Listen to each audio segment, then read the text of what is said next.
Hi, I'm Dr. Sari, deals with narcissistic recovery and survival program. Today's our episode is going to be all about 6 signs that it's a betrayal, not love. So let's get started. So have you heard the term betrayal bonding? A specific kind of traumatic bonding. This unhealthy attachment is born out of betrayal trauma. Yeah, it's not love. You should understand first. So, the first person to study this betrayal trauma was a psychology doctor, Jennifer Fry, in 1996. So, now we are coming to the history that Jennifer Fry in 1996 and 1997. Dr. Patrick Kerner and Charlotte Dr. Bonnie Phillips published a book elaborating on it, yeah, and how to break free of exploitative relationship. So that kind of as exploitative relationship can create trauma bond that tie us to the people who hurt us in ways that are destructive to the mental health. Yeah, of course, that betrayal trauma is not a joke, and it will lead to the trauma stick on your mental health, and it will affect on your physical and mental health. And your self-esteem will reduce, personal boundaries and overall well-being it will affect. But arguably, scariest thing about it is that experts say you can easily mistake it for love. People will think that it is a love, but it's not love. It's a betrayal.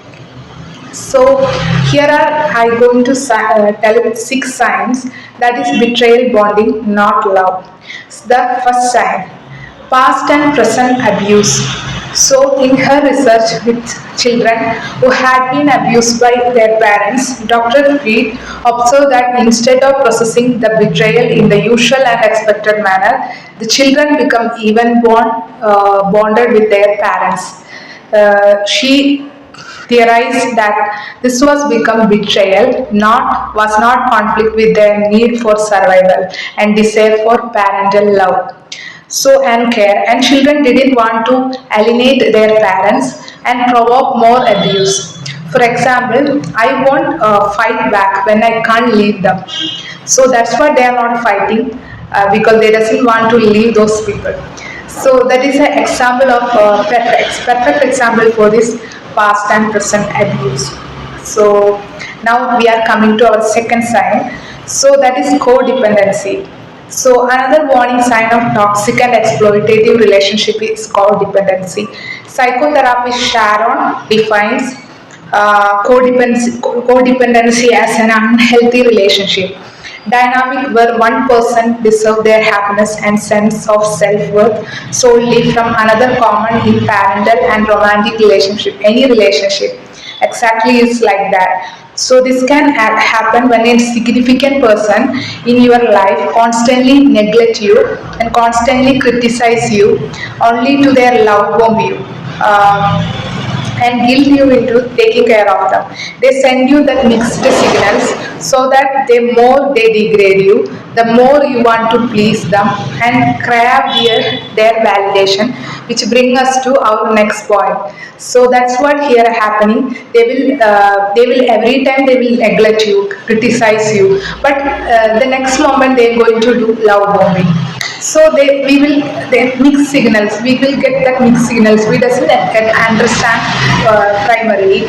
So it will get confusion in ourselves. So now we are coming to our third point, manipulation. So when someone manipulates us psychologically and emotionally, it can easy to mistake their manipulation for love according to mental health.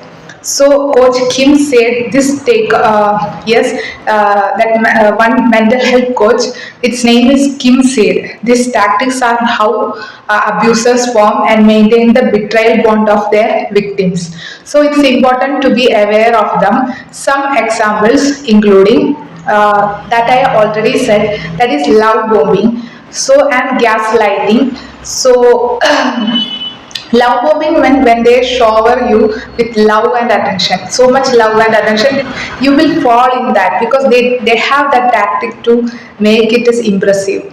So to make up for abuse, they have infiltrate, they will likely gaslight you, as well as to minimize their seriousness of what they have done, invalidate other criticism about their actions, make it seem like they are the victim. So we only will think that is gaslighting. So we only will think that am I narcissist or the other person is a victim. We used to think, and we will, the blame is shifting to you. So you will think like that. So the victim in all of this, because you wrongly and harshly accuse them, that's why they are taking that point towards you. So that's what here, manipulation. Now we are coming to fourth point, power imbalance. According to Kahns and Phillips, they are two psychologists. In a relationship bonded by betrayal, the person exploiting the other hold all the power, which often come from the victim's emotional investment in their relationship, but can also include their betrayers, financial control and social influence over them. Betrayal can prioritize their needs all the time without any consideration for their victim. That's what is happening in narcissistic relationship. So that betrayer is always winning, the victim is making to fight with them, but no, nothing will happen. And that betrayer is getting power, also will get from that suck from that victim's body, because they are getting more power while winning. So that's what here happening, and use their relationship solely for their personal gain and satisfaction, maybe financially or sexually, something else. That is doesn't matter. Number of benefit, number of source of supply that person betrays they want. So that benefits and doesn't know, but we should understand, betrayal is always winning, not victim. So now we are coming to fifth point, emotional, not irrational loyalty. So, spite of all the however, you may still feel an irrational loyalty to the person. You form a betrayal bond with you, may find yourself constantly defending them to your friends, family, justifying or rationalizing their abusive action. Yeah, they are always enemy to your circle. That means your people who love you. That may be your family members, there may be your friends, or your kids, anyone.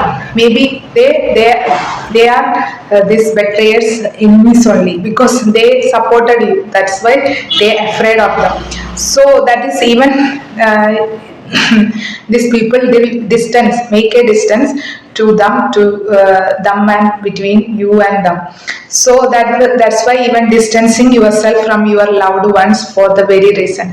Yeah, that's what happening, and they doesn't want their company to you, because they used to tell, they make you to think in another way, but it's actually they are telling the right thing, but you confuse that time, because they're telling to exit from this relationship, but you have double minded. That's why you are staying and you think that they are bad. That's what happening, that betrayer is trying to do that fight between you and your loved ones. Now we are coming to our last and final sign, repeated cycles. So finally, but perhaps most importantly, it's not love, but betrayal bonding, when you find yourself trapped in vicious cycle of abuse, manipulation, loyalty, and codependency. So already we heard that told. This is because according to Kahns and Phillips betrayal, we already told that theory. So that will intensify pathological, the human trait of bonding and deep attachment in presence of danger and or fear. Simply, but when you experience betrayal and abuse from someone you love, but feel you have some nowhere else to turn to, it can be easy to mistake your betrayal bond for love. Yeah, that's what. So everyone will surrounding you nowhere. So you have to love with this betrayal personally. That's why they are making like arrangement like that for distancing your loved ones. Everything, manipulation, gaslighting, everything they used to do to make you trapped. So it is important to understand that if you continue to stay with someone who betrayed you, it's not your fault, because you are a victim. So you mostly likely victim of their abuse and manipulation. Regardless, don't hesitate to seek help from authorities. Like if you suspect that you are in an exploitative or harmful relationship, building a support system for yourself, like your family members, friends, tell them to what you feel. You are not well, or you are can't cooperate with these actions. You should tell them. At least if you tell them, you can get that free mind. And it's not possible, then taking to mental health professional, that they are available in every local area, so take their help.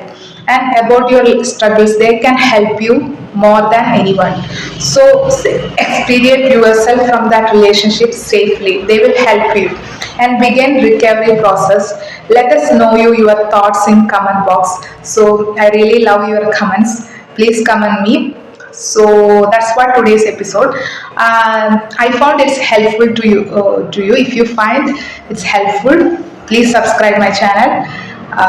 Your subscription made me to do more videos about narcissism and related mental health issues. So that's what today's. Bye and stay happy.